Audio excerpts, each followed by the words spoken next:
obviously this is a loss, and that's the thing you take away from this. But you're a guy that I think had the capabilities to have big games in a big-time program. Landed here. Kind of just tell me about your debut and how big of a game was that for you to have a big night. First game is a big game, always, no matter who we're playing a good team. Played hard, they played hard, and, we didn't get the outcome we wanted, but it's nice to be here. I'm excited to be with these guys, and we got a long season, so we're just going to get back to it tomorrow. Why do you think you were a good fit for this offense? I just think I bring different things to the table, can contribute, add to the receiver room, and make plays when the ball's thrown my way. Aidan, if you could just kind of elaborate on what kind of a weapon you have there to your left. Yeah, he's a great player. We knew that when we brought him here, and very excited that he's here, and he got to show it today. A lot of dynamic playmaking abilities. Obviously, everyone knows in the return game, but at the wide receiver position too. So it's fun to throw to him. He's a smart player, a good player, plays really hard. We have a lot of guys like that. So we like Charlie said, didn't get the outcome we wanted, but we have a long way to go. We're excited to get back to work. Aidan, was there anything that Penn State was doing defensively that threw you off, or did it pretty much come out like you expected them to as far as attacking you guys? Yeah, they played a lot of similar things that they played that we saw in film for Miami last year, and they have good players on the outside. We threw the ball outside a lot of one-on-one matchups that we tried to take advantage of, and we got some, and then they made plays too. So they were a good defense, brought pressure, played a lot of man coverage, and then some zone coverage, some normal zone, and some invert coverage. So a lot of what we've seen, but they're smart players, play hard, play well. Charlie, what's the protocol as a punt returner? Are you told to fair catch them? I was just curious why you fair call so many the punts and weren't taking a chance trying to run them back. Yeah, no, they let me make the decision back there, and today I just I was thinking certain situations when we can be aggressive, when not to be. Today it didn't go the way I wanted in the return game, so it'll be good to go back, look at the film, and see what we can do for next week. Chris, just walk us through your pick six and kind of what did you see there? To be honest, I don't remember much from the play. Just saw that the ball was overthrown. Of course, I was in the middle of the field, so as soon as I seen the ball was overthrown, just thought to myself, catch it. When I caught it, really didn't know what I was going to do with it. Looked to my right, saw there was a lot of space, and I just ran, and I just tried to outrun as many people as I could. Did you feel like there was a key block anywhere along the line? I heard Jay Graham was blocking crazy, but I don't think I was touched. I don't remember nobody touching me. I'm going to have to go back and watch it, but I felt like everybody was blocking, and, I don't get that a lot because I'll be getting tackled, and I'll be saying, I'm not blocking. So I guess they was blocking, and you feel me? So credit to them, man, for blocking for me. I appreciate that. And just the end of the first half and also the end of the game defensively, where do things need to tighten up for you guys? Yeah, we was just talking about how we just need to be, a little more detailed. Our coaches were putting us in great calls, and we just weren't executing. Even me, the first two touchdowns, I had a holding call, and then cover zero, I didn't go with my man, and they got the first down. We just made too many mistakes, so we just got to clean that up. We're going to be fine because, we were making plays, and we just got to get better, look at the film, and, continue to get better every day.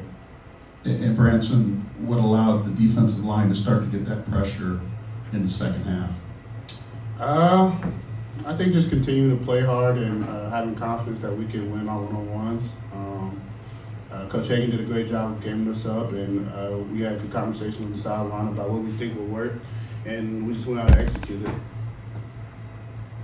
This is for Chris Jefferson. Obviously, there was a pick six, but then there's also the aftermath on the sideline. Could you talk about that a bit? I already knew that was going to be a meme. As soon as I threw up, I started laughing because I'm like, I already know it's going to be a meme. I was tired. All jokes aside, though, me being tired, you feel me? We were all gassed, and I feel like that's why we gave up that last touchdown because we just got too complacent.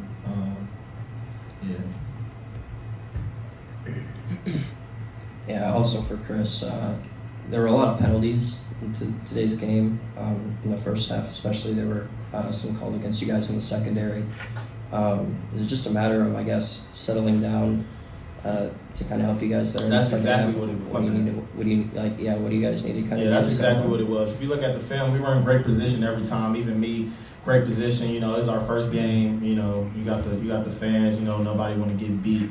We were in perfect position on all of the penalty calls, and we was just, you know, a little bit too touchy. The rest was, they was throwing the flags though, because, you know, sometimes we wasn't even really touching them for real. They was, you know, doing a little bit too much. But I don't know if I'm not supposed to say that, but yeah, we were in good position. We're gonna be good. Our DBs, we got a great secondary. So, you know, that wasn't our best game for sure. Y'all gonna see better from us. And then DJ, go ahead. sorry. And then for Branson, you guys did a good job of stopping Penn State's rushing attack today. I feel like I don't think they had a run over 10 yards until the second half. Can you just talk about the position you feel like you guys put yourselves in and potentially have the game in your grasp by kind of shutting down that running game and shutting down some of those quarterback scrambles that didn't go for big gains throughout the game? Every day we work on run fits. So yeah, prior to coaching English, it makes us work on run fits every day, and we just went out and executed it. We knew that we were going to try to come in and run the ball, and we took that personal. So we played physical, we executed, and it went well for us. Go ahead, Mike. Aidan, couple of questions as far as at what point do you keep the big picture in mind of what you guys have left this season? Yeah, it's a good question. I think you have to be careful not to, you know, just look too far ahead. Obviously, we want to win the Big Ten championship, but at the same time, Coach, probably says every single day, one-game season. So we're going to learn from this game, come in tomorrow, watch it, make the corrections, and move on to our next opponent. And, you know, we still have goals that we want to attain, but we're not going to get there if we don't win the next game and the game after that. So. And where does the offense need to be better in the fourth quarter when you have a lead and you need to keep the ball, you need to run the clock out? Yeah, I think things just get more precise. So, starting with me, I think I have to be more precise in, my decision making where I'm throwing the ball. So I'll take responsibility for that. And I think, we just have to be on the same page across the board. Everybody, the play call, signaling in, and everybody can line up and doing what they're supposed to do. So I think, there's obviously a lot of positives, but there's a lot that we can learn, a lot of mistakes we made, including myself, that we got to learn from and get better. Aidan, just to kind of follow up on that, when you get into situational football during the fourth quarter where you kind of go in 4-minute offense sort of mode, do you guys have the balance at this point offensively to be able to get those easy completions, to run the ball when you just need to kind of move the sticks and keep the clock moving, or is that going to be kind of a work in progress? I think it's, probably always a work in progress, but, I feel comfortable in our pieces to run the ball. I thought we ran the ball well today, had a couple big runs, and, I think just keeping the defense honest that way helps us a lot. And then, I think, like I said, that those quick completions is all about precision. So having to be more accurate, catching the football, those things matter. But I'm confident in our crew, our coaches, and everyone. I think we, have a lot to learn, but I think our ceiling's pretty high. Any more questions? All right. Thanks, guys. Thanks, Thank you, everyone. guys. I appreciate y'all.